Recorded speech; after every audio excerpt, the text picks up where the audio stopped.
A lot of other people have jumped on the Yeah, vegan train, which is good. But the chain's got only for space, man.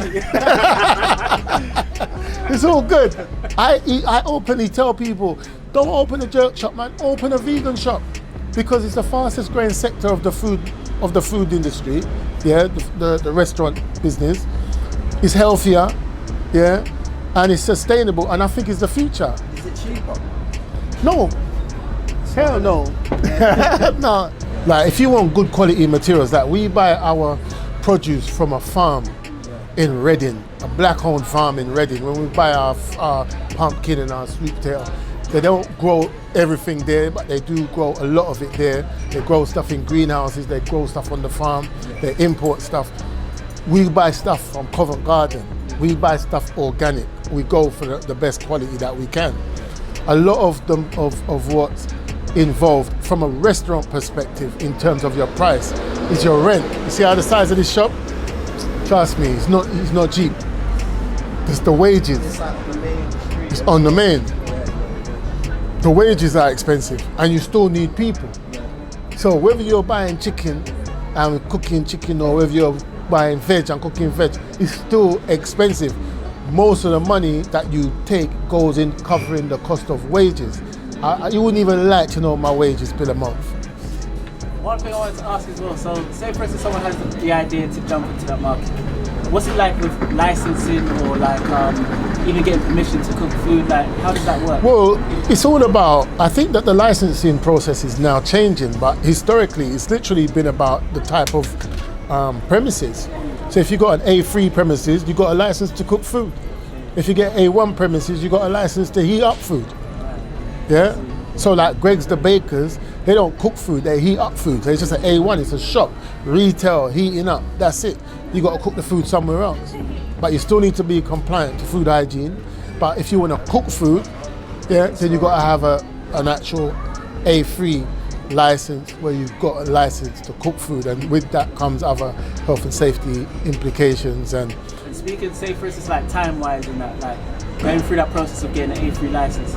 No, it's not so much you got to get a license, you got to find a premises with a license, because a lot of the councils, they're not issuing new licenses, so therefore the people that have got the licensed premises, the value of the license goes up, so you might have to pay someone 50 bags, 50,000, 60,000, 70,000 to get that goodwill, but what you're really after is the license.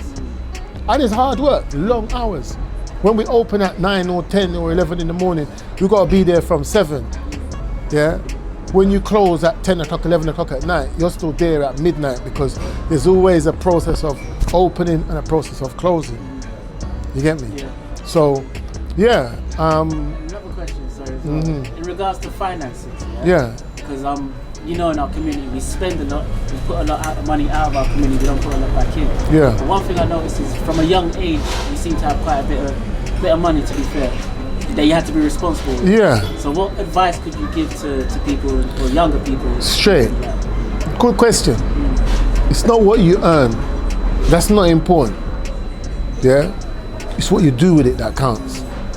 100. Because I was able to leverage people, my circumstances. You know, when I was 18, when I kind of gloss over the fact that I bought my first house, I had 2 jobs. My day job working for the company, and I worked in McDonald's for 2 years, and I didn't touch that wages. Now, I've known people that have earned a lot more money than me, yeah?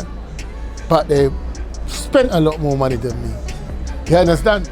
So, unfortunately, there are people in our community that will think that to have lots of jewelry, or, you know, maybe that mindset's changing, but to have a big car, or to go out, buy champagne, flossing, wear some £300, £400 shoes, you know, that means something.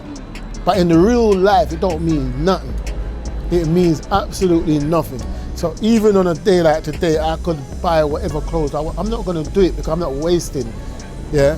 And you never know when you're gonna need to fall back on what you got.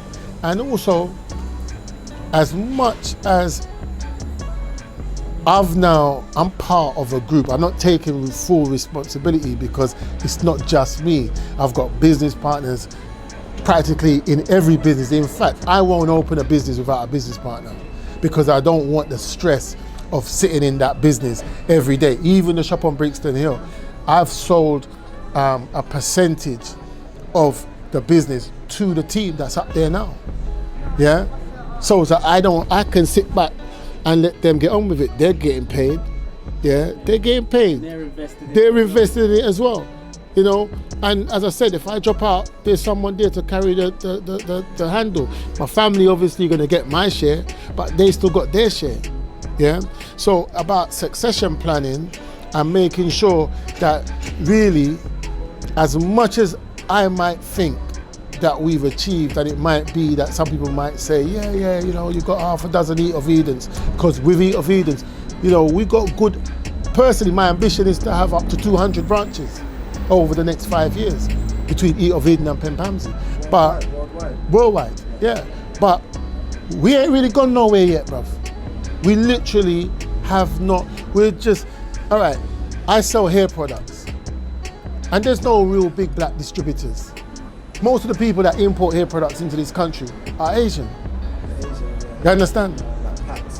Not even packs, people that other people beyond packs, that when you go to their warehouse, it's big like that building over there, fam, on 3-4 stories. Most of them are Asian. Yeah? And that's not just in the UK, that's like globally. So we consume a lot.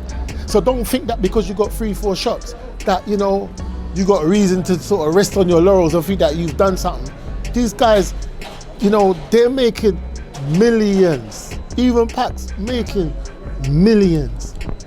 So we turn over a few 100,000 here or a couple million here. That don't mean nothing. It really don't. Not saying you shouldn't celebrate your success when you can. It's still you're moving from zero to where you are. Yeah. But there's so much more that needs to be done. I think a big part of that is what you said earlier as well, because I think it was a big point when you said about the co-op that you had. And do you think our community doesn't necessarily, it's like we don't have that culture where we come together and share our resources, whereas you look at the Asian community, they're buying bulk. Do you know what, yeah. They benefit from economies of scale. Do you know what it is? Every community has their issues. And they got just as much complications as us. But what happens is you've got a lot of Asians that have got a lot of money. And that's what it takes. Because what I've done, I'm leveraging the resources that I've got available to me and harnessing it against people with energy, time and capability. Yeah? So even though you might see shops going up here, there, blah, blah, blah, I'm harnessing the power of the people. No more different than what the Asian guys are doing. You know, when I go to one of the wholesalers and they say to me, there's 3,000 shops, black hair shops in this country. 3,000. And like 95% of them is owned by Asian. You understand? So if I own a wholesale warehouse, I can set my cousins up, I can set my people up and just say, you know, there's the stock, get the shop, boom. And that's how they're gonna start making money. So even me being around some of them, I've learned that that's how they do it. And that's the reason why I'm opening shops.